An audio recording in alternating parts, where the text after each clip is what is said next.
Welcome to the Rim Break Rodeo. We hope this video helps. In this video, I will explain how to secure boot for Windows. First, let's check your current system status. Open the Run dialog by pressing the Windows key and R, then type msinfo32 and press Enter. In the System Information window, look for Secure Boot State and BIOS mode. If Secure Boot is off and BIOS mode is not UEFI, we will need to make some adjustments. This initial check is crucial to understand your starting point. Now, if Secure Boot was not enabled, you will need to access your computer's BIOS or UEFI firmware settings. Restart your machine and, as it boots up, repeatedly press the specific key for your manufacturer. This is often F2, F10, F12, delete, or escape. Once in the BIOS, navigate through the menus. You are looking for sections typically labeled Boot, Security, or Authentication to find the relevant settings.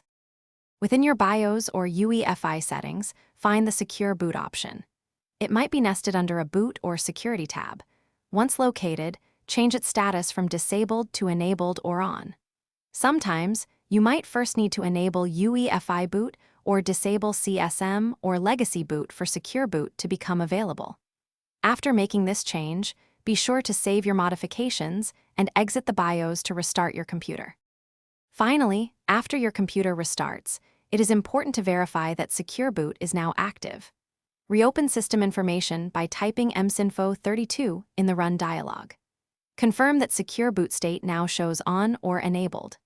Additionally, ensure your system has Trusted Platform Module 2.0 enabled, as both Secure Boot and TPM 2.0 are essential for the enhanced security features of modern operating systems. Congratulations, you have successfully configured Secure Boot.